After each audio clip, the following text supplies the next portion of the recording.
Welcome to the official Lakes International Comic Art Festival podcast. My name's Ian. And my name's Nikki, bringing you the best in comics and graphic novels and updates from the festival.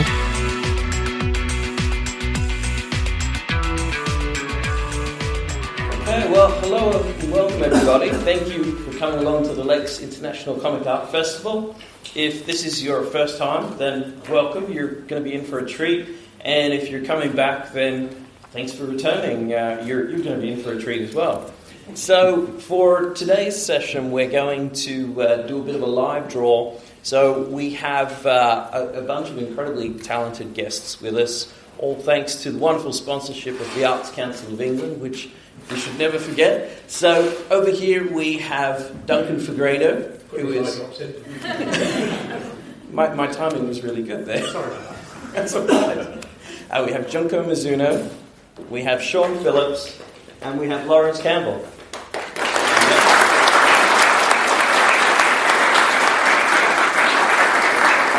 So the topic of this is my own private hell, which for I think any artist really sums up doing a live draw session from everything I've been able to gather over the years.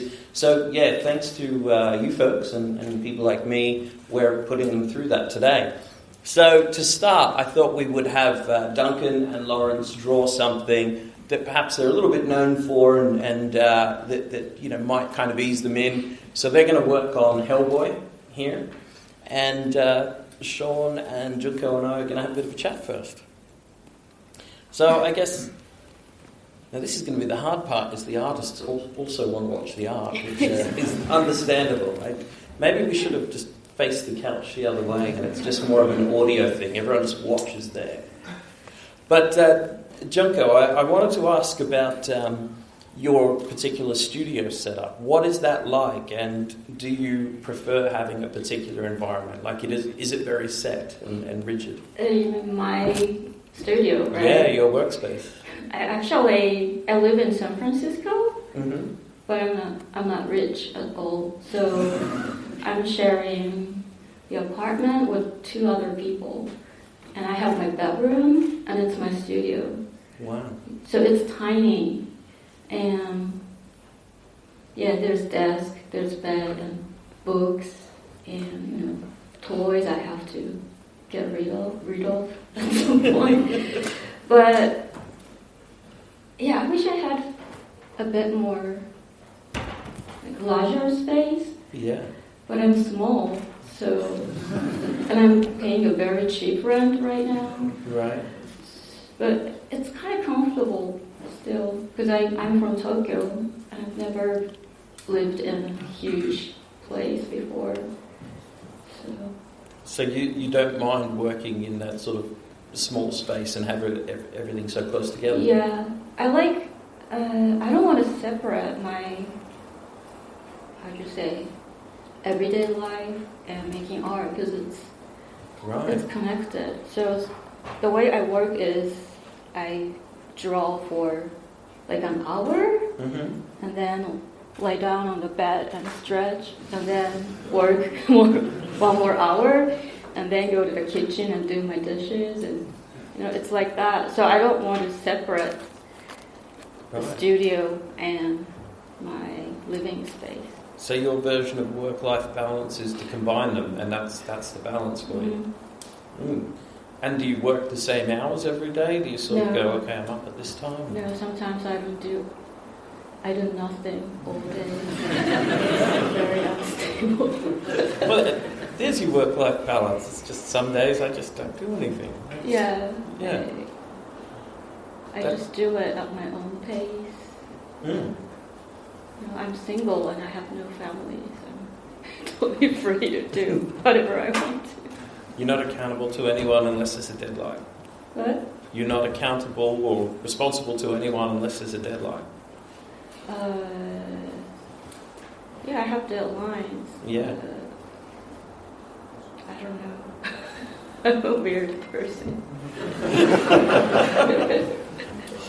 So what about you, Sean? Are you a weird person? Oh, yeah.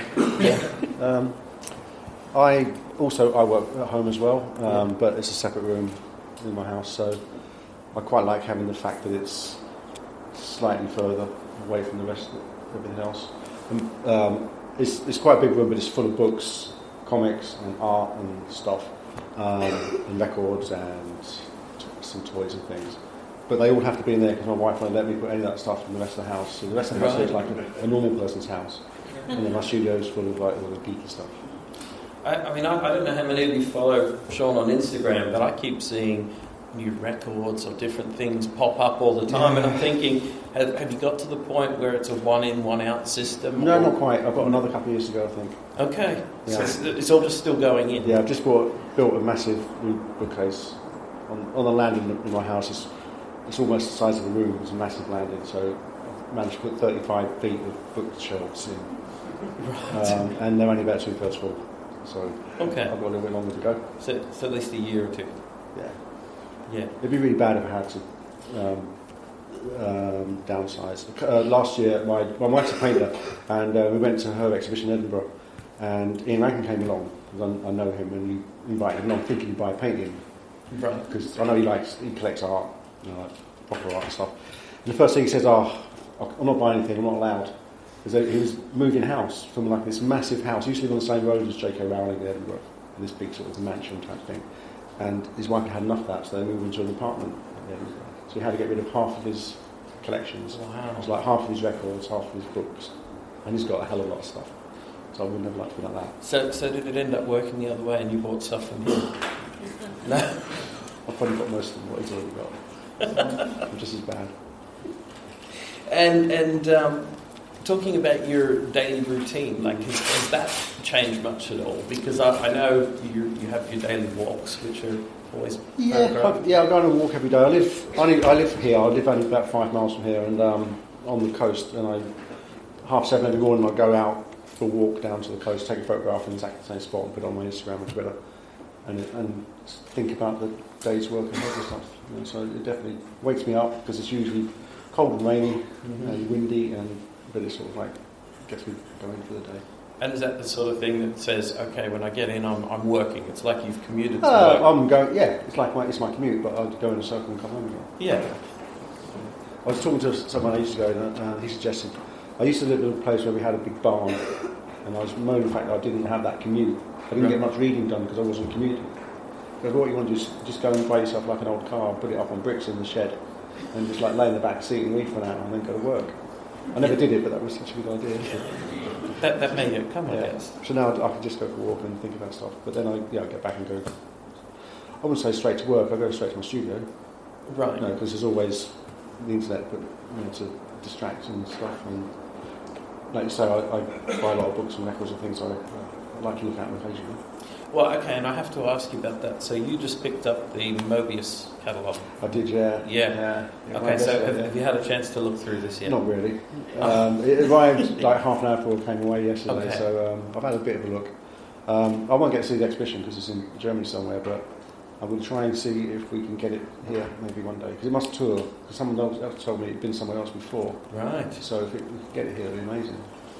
Yeah. It's a really good gallery space. Where the Tom of Finland exhibition is on now this weekend, in the gallery space down the road, that has like proper, there's like Paul Rego and people like that in there usually. So it's geared up for like expensive, valuable pieces. And Albert Hall obviously is too. So I mean, we've got the places we can put it. It's not like just putting it upstairs here and hoping no one swipes it. You know. But, yeah. Please don't steal anything anymore. No. I get loads of that sort of stuff. Yeah. Now, something I wanted to ask both of you, just in terms of juggling work and things, how much do you still draw for pleasure? How much are you doing that is not intended to be sold and not for any other purpose than I still like doing this? Nothing.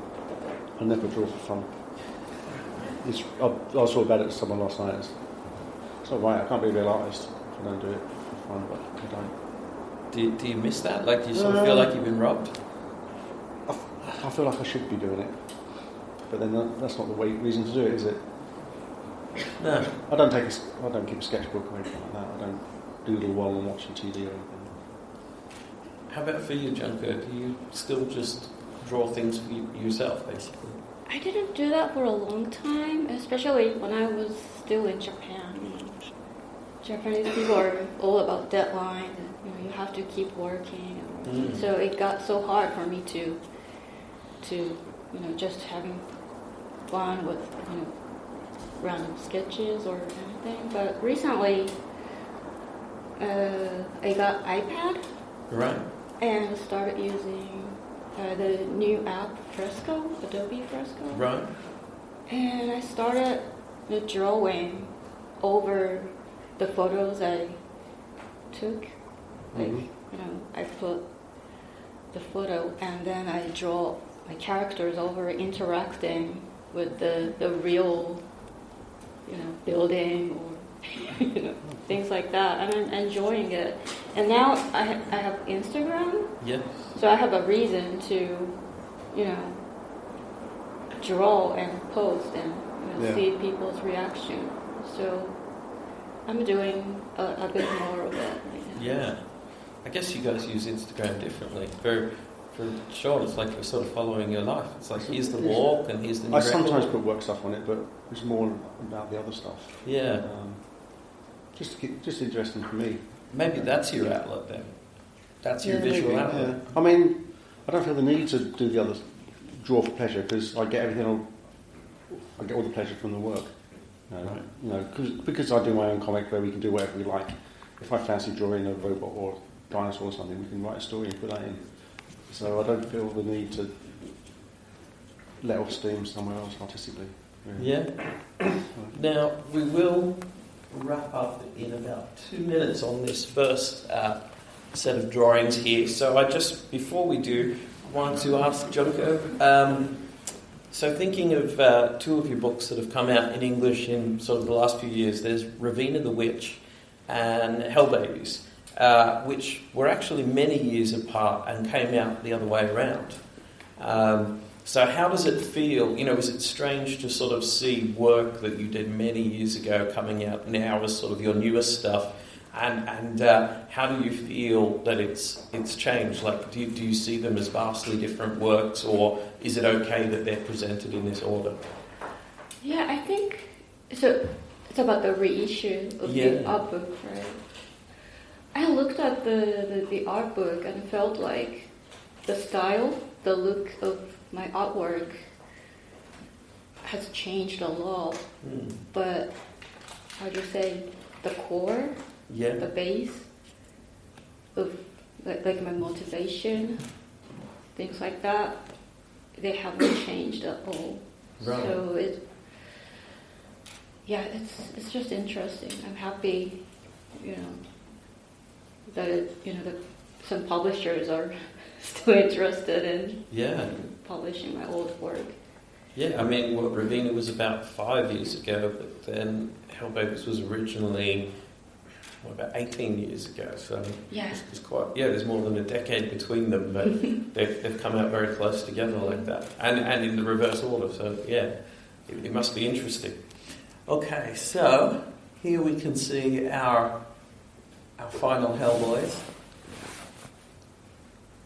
Now, it's not a contest, so you don't have to pick a favourite, by the way. And please don't. Because they're both incredible. So, thank you very much, Duncan and Lawrence, for starting off.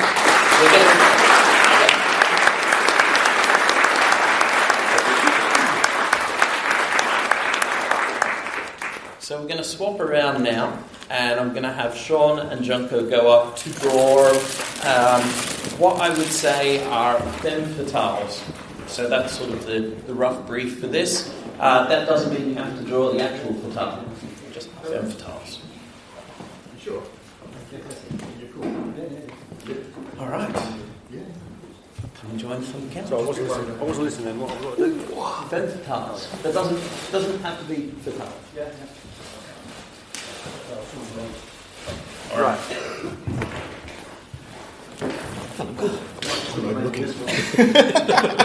Like, I can't talk after that. I'm done. Yeah. So how was that experience? So this was this your first live draw? Yes. Yeah. For me, drawing is about being in my happy space, which isn't quite my happy space. It's your fault. That's but it's not your fault. That's why it's I called chose my to do own it. private. Exactly. Yeah. It's quite suitable.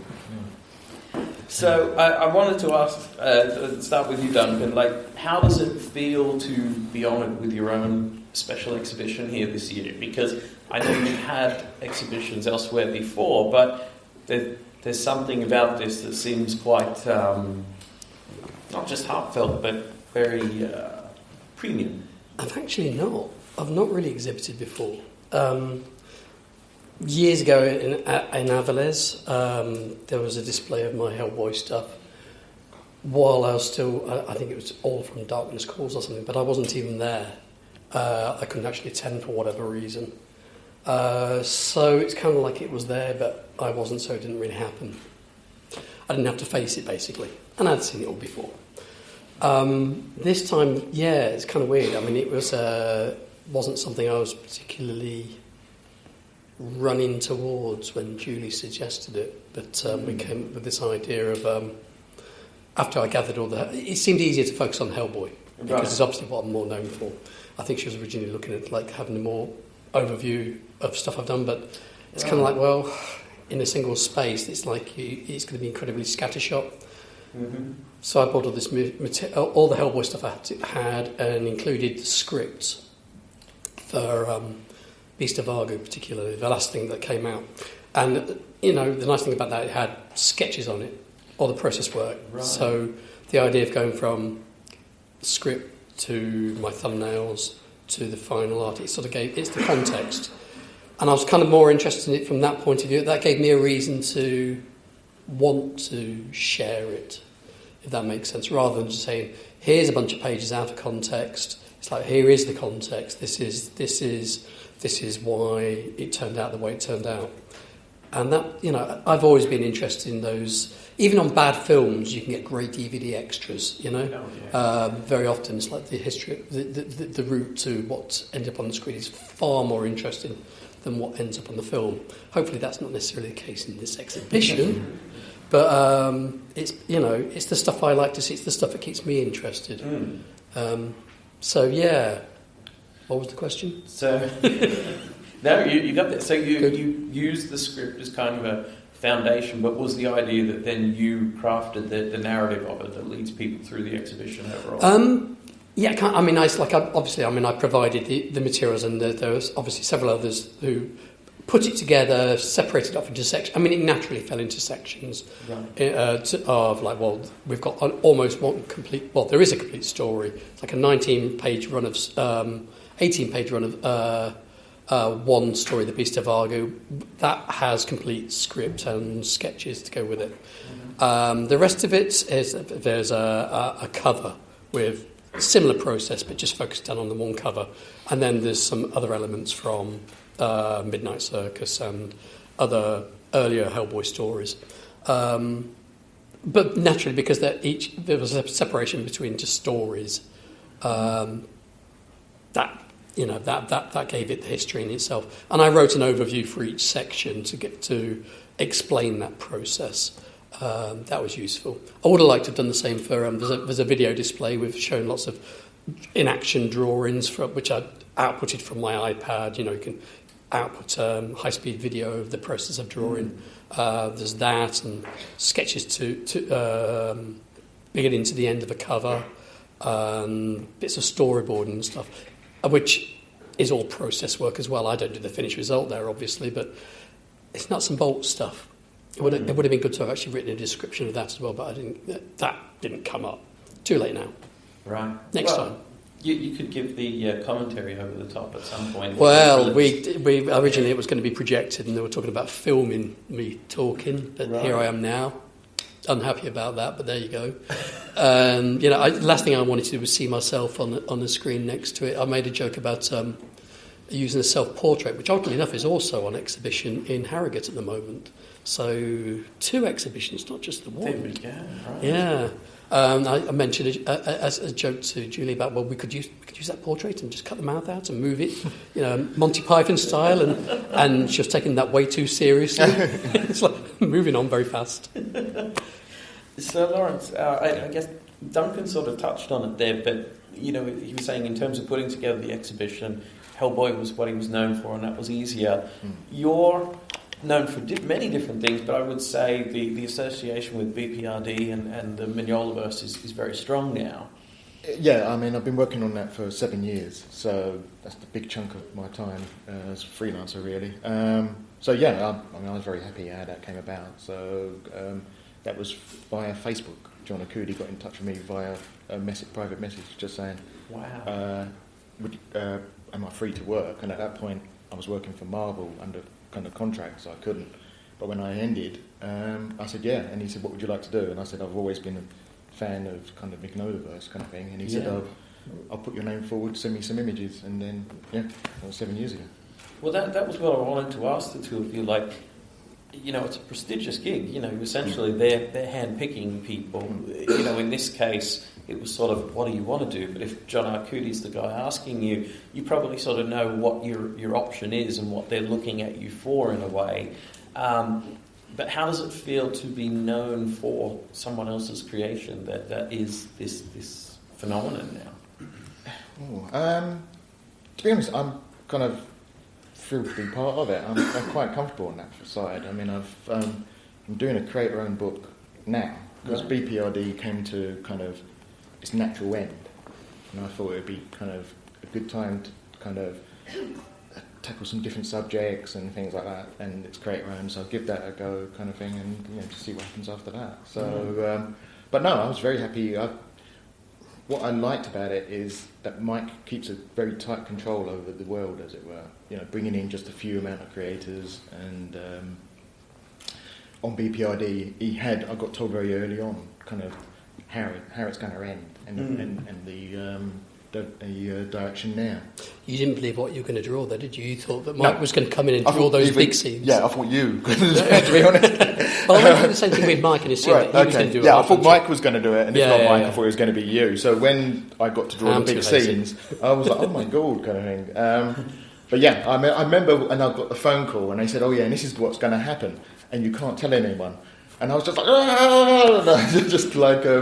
it was just stuck inside me for ages. It's the point of it, we're both fans of it before being involved. Very much so. And you have to get out. That's hard to get over. Yeah, you've got to shake that out. Kind of thing. And how did you feel in terms of being able to still put your own stamp on it and sort of make it your own, or at least take some ownership, If I'm honest, on that side, you can only ape somebody's style for a short period of time, and then I think your natural style just kind of comes through, as it were, kind of thing. Now, I think there's certain sensibilities with Mike's work, which you can kind of take upon, as it were, but you can't copy it. If you copy his work, like, it just ends up like a shit version of his stuff. Do you see what I mean? I did some of that. No, you didn't. Is it weird? Is that thing? I mean, but I felt nobody asked me to, but I definitely took on elements of Mike's stuff. Yeah, you have to because of some of the storytelling. I mean, also some of those characters you can't actually draw without. Just even human characters. The I call Bromhead, which is like a squiggle and two triangles or something and a ball. And it's like trying to make that... I can't help it. I try and make things three-dimensional, and I sweated days over that, trying to draw that weird little guy that Mike makes it look really... It's like an abstract. But trying to pull something out of that works, looks the same but still works for you. Yeah. They're the moments that are hard, aren't they? Yeah, I kind of like some... And you had all that, obviously, with all Guy Davis's creatures and stuff. Yes, so kind of, like a back catalogue of Guy Davis, Mike Mignola kind of thing there, and then James Harron on there as well. Yeah, oh God. So you kind of... But what was quite nice I liked about it was that you had Mike's kind of ideas of how to design the monster. So he'd sometimes send an email of, like, this is what I want. And then it was my job to kind of create that in a slightly more realistic way kind of thing. And I quite enjoyed doing that because, like, the design of it is pretty much taken care of by Mike. So it was my version to bring a sense of realism to it kind of thing. And you must have had that thing where you've actually taken a crack at designing something, so Mike said, no, do it like this. And he takes it and actually does that thing where you kick yourself. Oh, yeah. It's like, crap, he's done it again. Yes. It actually made sense of something and made it actually work. Well, and one thing, I drew the wrong creature, and he kind of pointed at it. He said, no, you can't use that. That's something else kind of thing. And I was like, oh, no, I'm going to have to kind of design a creature here kind of thing. And I started doing sketches, and by the time I'd actually kind of kind of finished the first page, which I wasn't even happy with. Ding! Email. He'd drawn one for me, ready to go, kind of thing. So, Goodness for that. Yeah. So, and then I just had to, bring the realism to it, really. Yeah.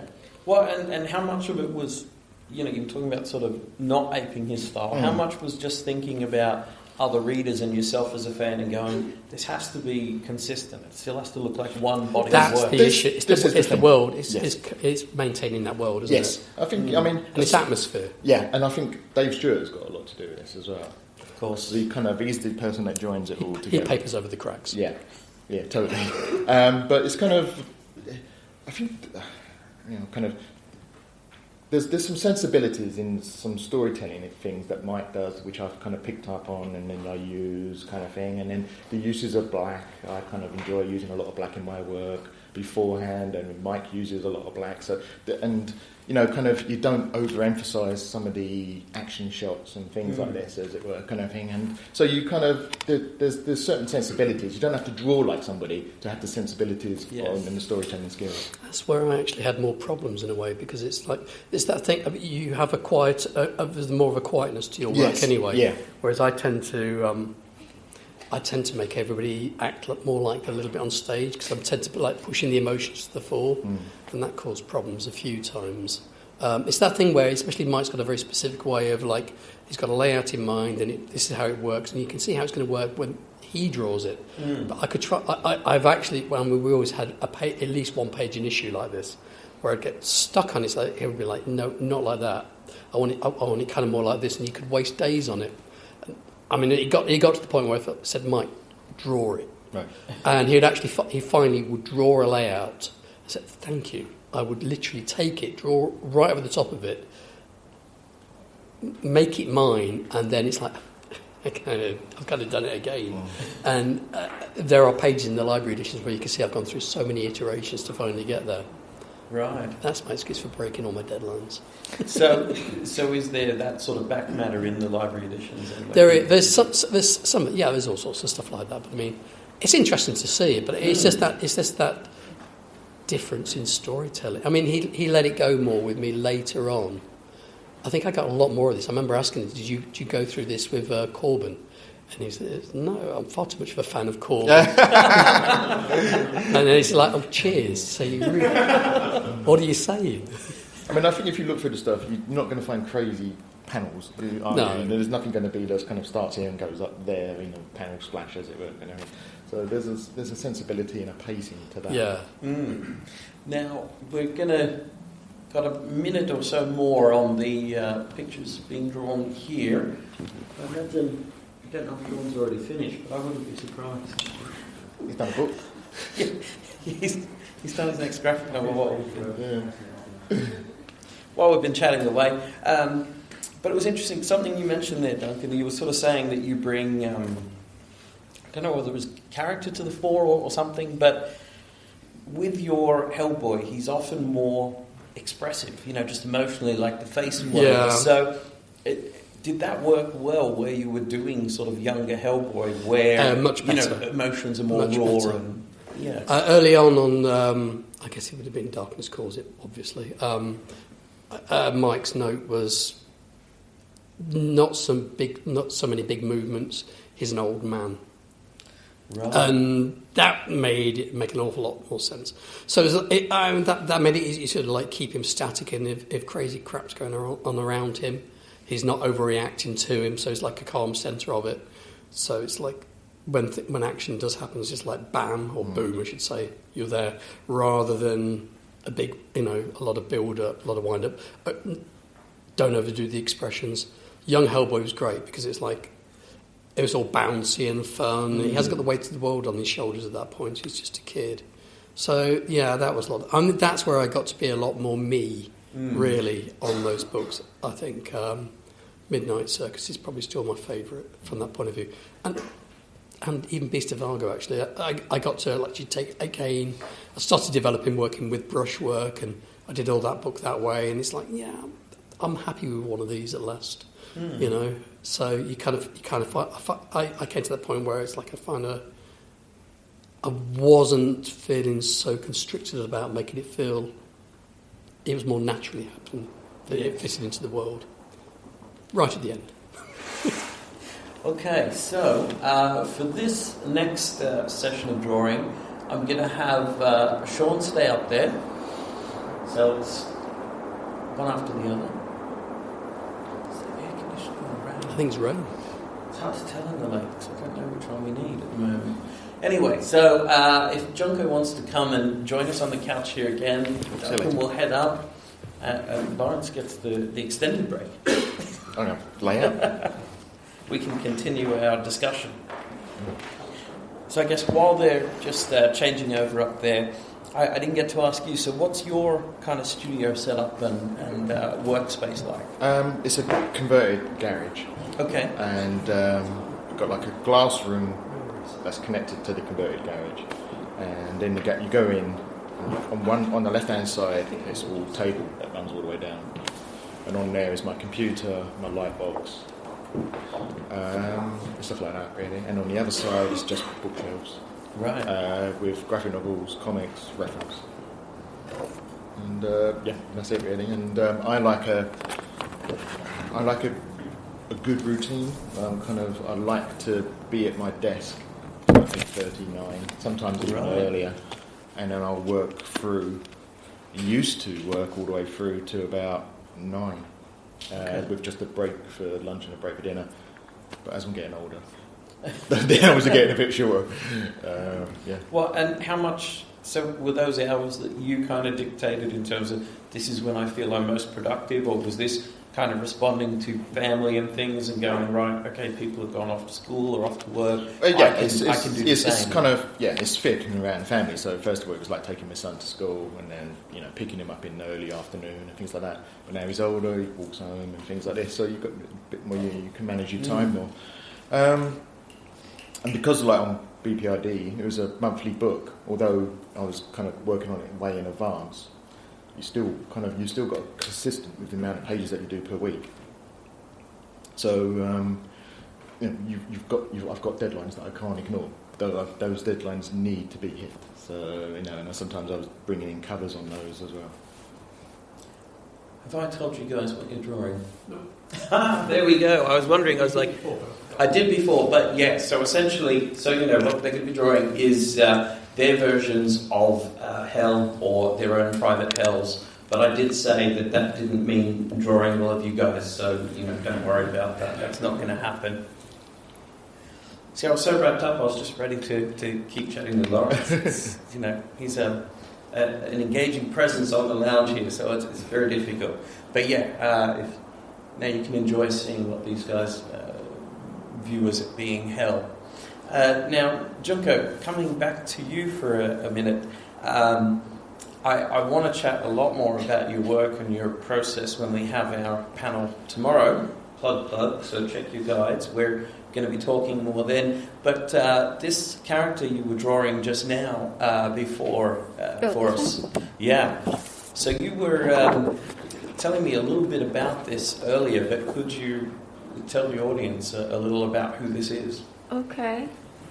So this is, in Japanese, she's Jigoku Dayu, means hell courtesan. And she is a character she's been really popular subject for old Japanese artists. There are still artists who paint her and draw her, right. And I don't know if she's a real. She really exists. Some people she's real. Some people she's a fictitious character. Right. But it's a story from 500 years ago. And she was born in a really good, wealthy family. Mm-hmm. But she got kidnapped and sold to a brothel. But she was really intelligent and beautiful, and she called herself Jigoku, Hell, and it's like mocking her situation. Like she was laughing about it, and she wore kimono with the Buddhist hell scenes printed on it. But she meets this very strange monk called Ikkyu. He's how do you say? he's a not regular monk. Monks usually don't drink or don't eat meat, but he visits the brothel because he heard about her and heard she's really smart and intelligent. So he goes to the brothel to meet her, and he starts partying. And at some point, she sees an illusion of him dancing with, he was basically partying with other girls, but she sees skeletons dancing around him. So the next morning, she asks him, if it was an illusion or, what it was, and Ikkyu tells her, in the end, we are all skeletons. Doesn't matter, if we are, how old you are, if you are a man or a woman. It doesn't matter how much money you have or what job you do.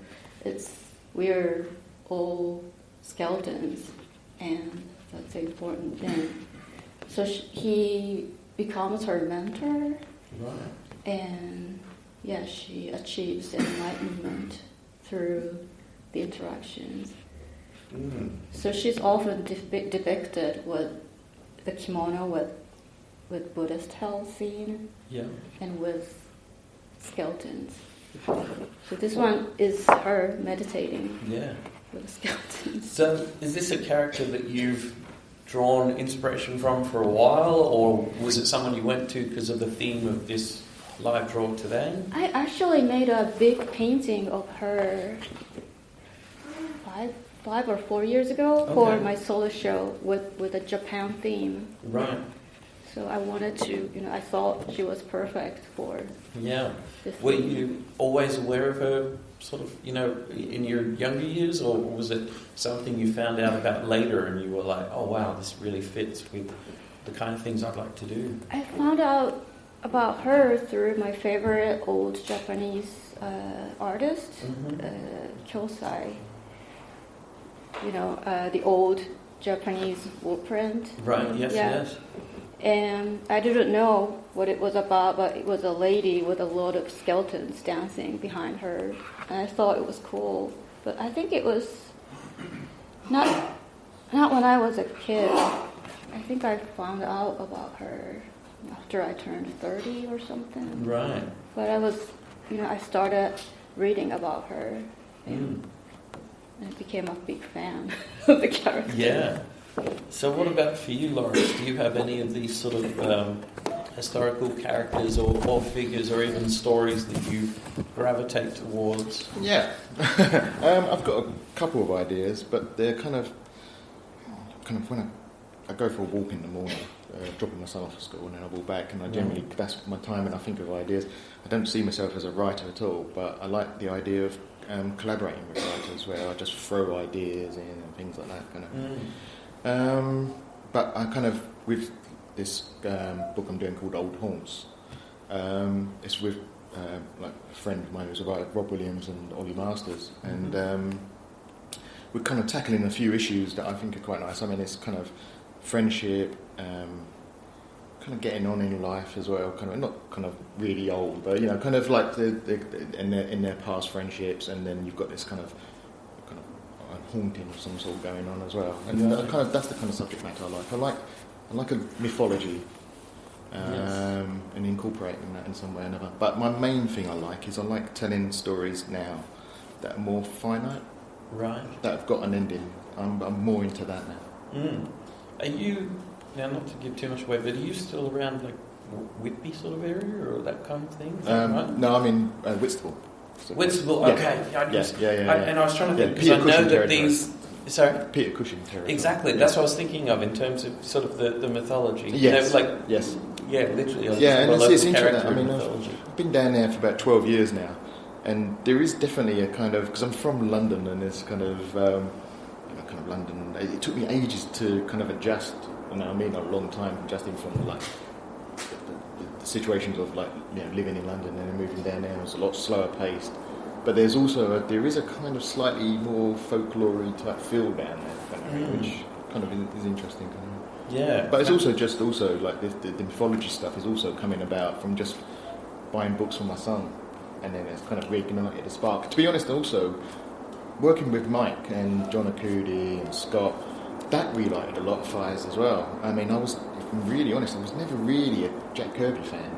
Right. And then kind of I had to research Jack stuff when I was doing kind of like BPRD, and I totally got it. You know, when I was younger, I know it was John Byrne, but when I was older, I totally got the Jack Kirby stuff. So it was kind of, it's interesting. It kind of is.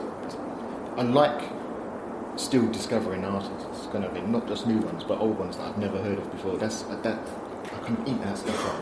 I like that. Yeah. Well, and I guess as you touched on, there must have been a lot of sort of reference and research needed for the stuff you're doing on BPRD. Yes. No, there was a ton. It would have opened up that exactly. world further. Yeah, it opened up a ton of stuff. It really did, and that's one of the joys of working on a book like that is that it kind of you investigate different areas, and then you go off on your own tangents afterwards as well. So that's good. And so we'd spoken a little bit about it before, like touching on with Sean about his many records and different things. I guess starting with Junko, but for both of you, what do you guys listen to when you're working? Do you like to have music on or podcasts? Do you prefer silence? What sort of is your background stimulation while you work? It depends on my mood sometimes, but usually I listen to Japanese radio when I'm drawing. But when I have to when I want to come up with ideas, I walk a lot. I don't go to the gym. I walk around my neighborhood with music. I listen to so many different kinds of music. I don't care about genre. I like different things. Yeah. But I often come up with new ideas or crazy images when I'm walking around. And then when I have to put together my ideas and create a story or make a painting, sometimes I need silence. So it depends. That's what I was wondering, whether in some ways it can be a meditative process almost of having silence.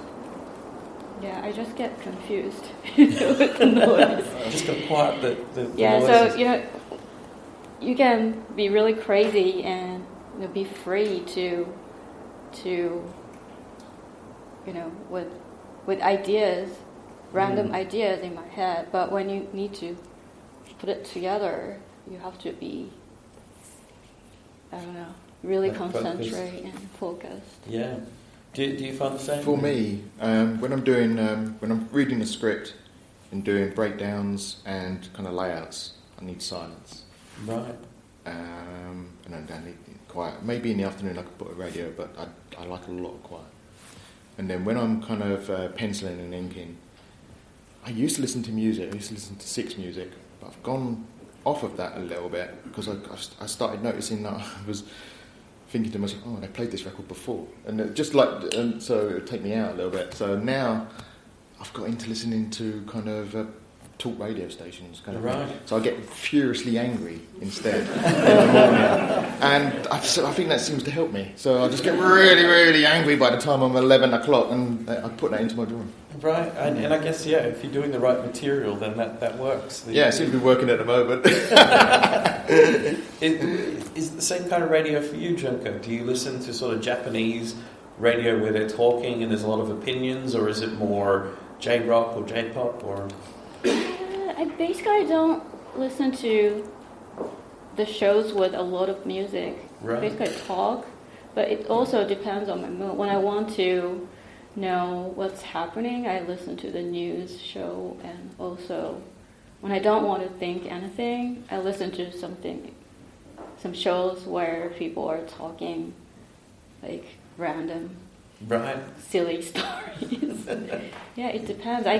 I stay at home and keep working, so I need changes.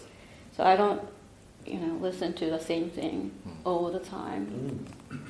I guess, talking about random stories, you could listen to something like this, and it would be the perfect background. I can do that in the afternoon. I kind of don't necessarily listen to kind of a regular podcast, but every now and then I'll find something, and it'll be either people kind of just chatting like this or whatever, and I enjoy that. Yeah, I when people talk about a bit of process or whatever else, that's the kind of stuff I like.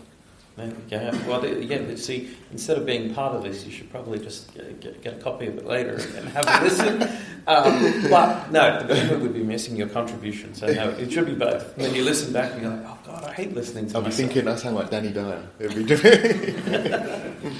So I think if we wrap up this first session of hellish sketching in the background there. And so for this part, let's see, I will... There we go. So I will swap over and I'll have Sean and Duncan come and join me, and Junko and Lawrence will go up, and I will remember to let you know before you go. So this will be the two of you doing your version of hell or your own private hell, however you want to interpret that. Okay, cheers. Oh, sorry. Yeah, you're Drawing back. one more. You're back up, drawing one more.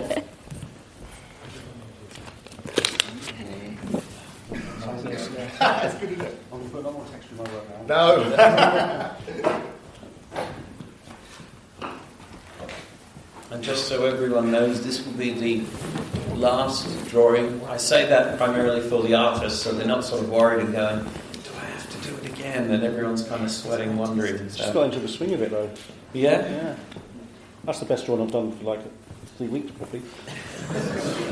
There we go. Well, and okay, so that's a good place to start. Was that maybe the closest to being a drawing for yourself in a way? Yeah. I mean, I drew Constantine Hellblazer because that's if I'm sketching for people at a show and they don't ask for anything in particular, I'd always draw him because I find it really easy and quite nostalgic and stuff. I mean, I first drew Hellblazer in 1990, and I did it for a long time. So it's sort of automatic.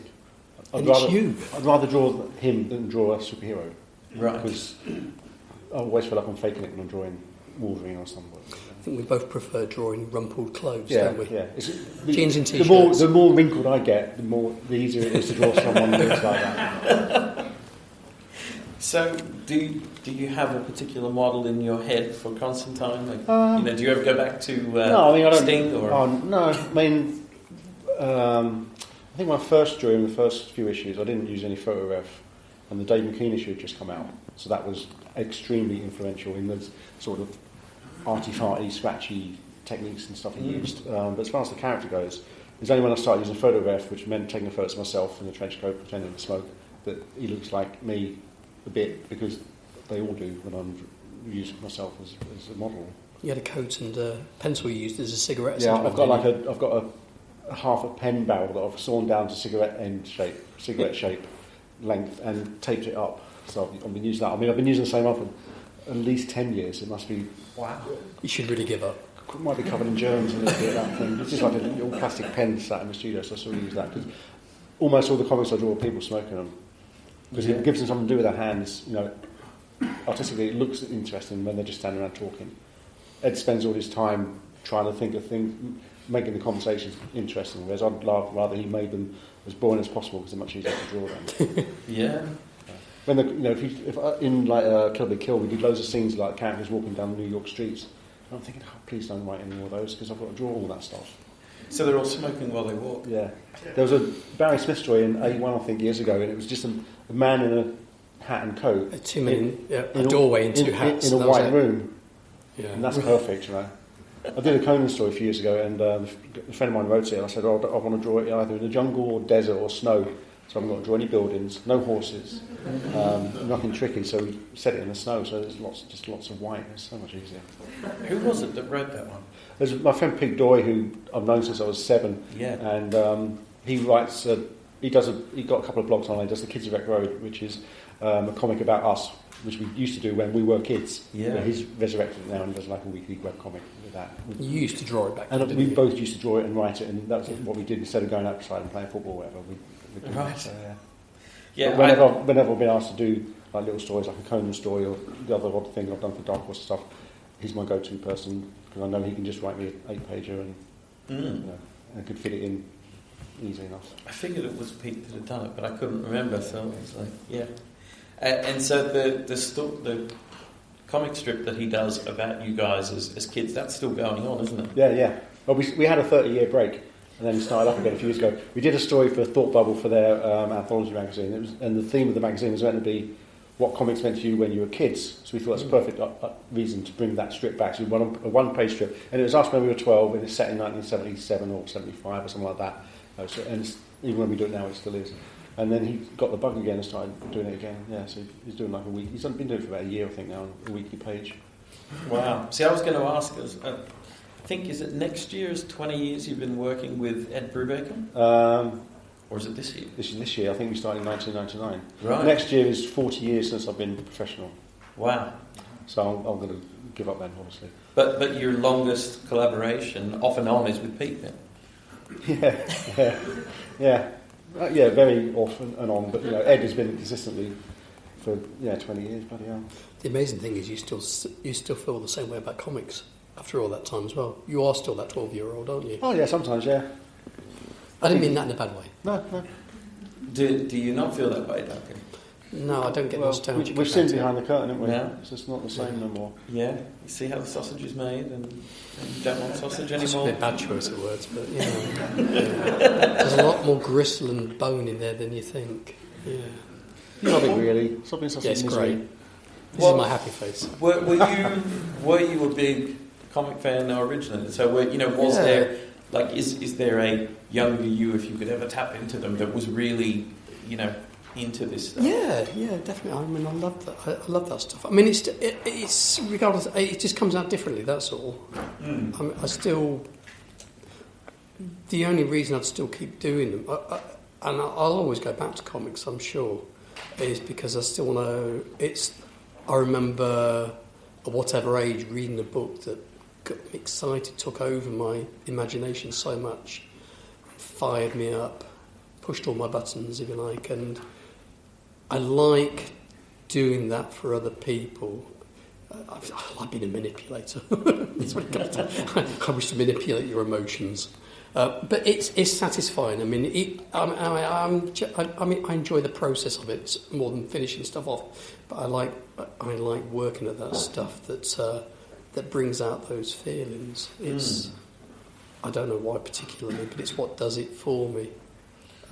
Yeah. So I guess you're less nostalgic maybe for the past. In terms of, are you excited by just the work that you're doing at the moment, or are you actively looking at what else is happening right now and more excited about the present? I'm not actively searching for stuff. I still get excited when I see a good drawing, a good piece of artwork will still fire me up. Whether it sustains me into doing more work or not is another matter. But that's something more I have to work at. But then that's the process of doing books anyway. It's a weird thing being a fan of what you do. I mean, not your own stuff, but other people that do the same thing as you. And it's that keeps you know going, that they struggle with it as much as you might do. So it's always a relief to find out that someone's an unbelievable... I'm trying to screw up. But it doesn't show in their work. It's like, oh, that's okay. Everyone else's work it's not just me. Like they know what they're doing, and it just sort of flowed out of them effortlessly. The trick is the trick. It's like if you can fake that, you've got it made. Yeah, it's 90% of the work for me. It's making it look like it's not any work. Yes. And it's really satisfying when someone says, oh, "Yeah, it looks like you do it really fast. It looks like you really enjoy it." It's like. Well, and we got sort of that insight on that with your own private hell, where it's like, I'm my own worst enemy. I always have been. So, yeah, it's like I can manage to drag myself down even on the happiest thing I can do. I'm sure, but it's just the way I am. So it's like it's not just drawing's good, drawing's fun, but it's. Mark Miller put it really well, actually, when he was trying to get me to work faster. It described it as artists learning to get out of their own way. You're really good at that. You get so fired up, you can just burn through it. You don't allow yourself almost. I don't get quite so uptight about stuff. No. But partly that's because, well, it is our job, and I like earning money. So I find that a big incentive. And also, if I did beat myself up over it and spend weeks and weeks doing something, there's no guarantee it's going to turn out any better. No, it's And absolutely if true. I don't try that, then I can fool myself that if I only had the time, I'd be a brilliant artist. But I don't want to have to prove that, because I'm sure I wouldn't be. We're two sides of the same Now, coin. if I was like drawing like a European album where you do like a page a week, it looks exactly the same as it does now that when I draw 10 pages a week. Probably, or worse even. Even though you're spending more time on it, or you would just have more free time? Oh, I'd have more free time, wouldn't I? You'd just buy more books from Amazon, wouldn't you? Yeah. When you're asking before about what people listen to when they're working, Yeah. a lot of the time I do have iTunes on shuffle and it just goes through, or if I feel I can get some exercise, I should get up and put a record on, so every 20 minutes I have to stand up. Right. But then a lot of the time I'm sat in silence because I'm waiting for the doorbell. if I know I've got a book coming or something. I've got a package coming, yeah. So I have to intercept the postman before my wife does, because she's not very keen on the fact that we get so much stuff in. Trying to hide how many turn up. Yeah. You still haven't have new bookshelves built, aren't you? Oh no, that's it now. Yeah, you've got no more room, Yeah. that's why. Yeah, Well, I'm waiting for the guy next door to die so I can buy his house. And All right. I'm not even joking. I wasn't going to mention it. This is something we can check in on next year and be like, is he Yeah. still ticking along, you know? He is, bloody hell. He's going to outlive me. He's about 75, he's got cancer. I know I shouldn't laugh about it, but... Stop now. No. Oh, God, yes. It's not going anywhere good. Now, we're almost out of time, which the timing of saying that is also not very good. But one thing I did want to quickly ask, just in keeping with that idea, hiding, all these packages that come in, did you manage to hide building the extra 35-foot bookshelves? Oh, no. She noticed that. I didn't build it, we had a man in, I can't do stuff like that. Right. I wasn't sure, it might have been like, I don't go into that room where you are, or whatever. I know, my wife don't come into my studio. Right. If she appears at the door, something bad's happened. Right. She wouldn't come in, but she used to have a studio in Kendal. There's a big place down the road called The Factory that's meant to be full of like artist studios and stuff, but it didn't really work out like that, and she moved back home, so her studio's a little below mine. Right. So when she's home, I often go downstairs and see what she's doing, and it would never ever cross my mind to see what I was doing. She knows what I'm doing, because, not that she reads my comics, but she knows that I'm... Because money's going into the account. Yeah. Has she read any of them then? She read the first issue of Fade Out, Right. and then didn't want to read the next 11. She liked it fine. It was fine, but she doesn't... It's a really poor review, isn't it? Yeah. The best review I've ever got on someone on Amazon did a review for what I can't remember which book it was. Too many pictures. Which is actually it's my review of most comics that I've had to draw as well. Yeah. I think it's for photography. Whenever we do a new edition, whatever book it was, that's going on the back cover. Or might even go on the front cover along the top. Too many pictures. Well, luckily we haven't had too many pictures today, but hopefully we've had a nice selection for everybody. I'm just trying to think. So 8 in It's all. all like that big eyeball. I was going to say we've created, but I've had no part in it other than sort of going, draw this, please, or forgetting to say You've that. inspired us. That's right. I was a muse of sorts. Yeah. A little bit like Hell the Courtesan, and that was my role today, maybe somehow. But I want to thank you guys so much for your parts today. Everyone, please join me in thanking Junko, Duncan, Sean, and Lawrence.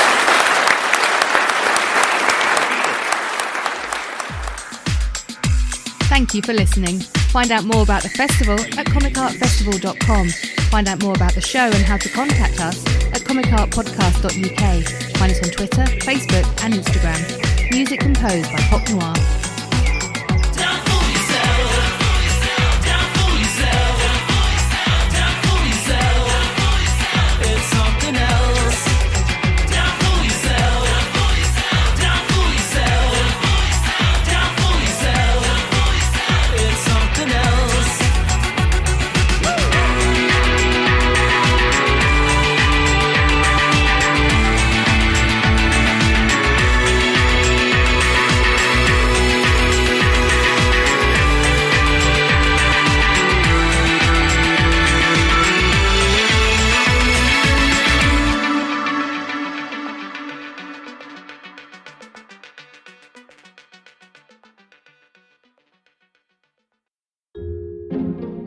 This podcast is part of Britpod Scene, an independent network of uniquely British podcasts that's always growing.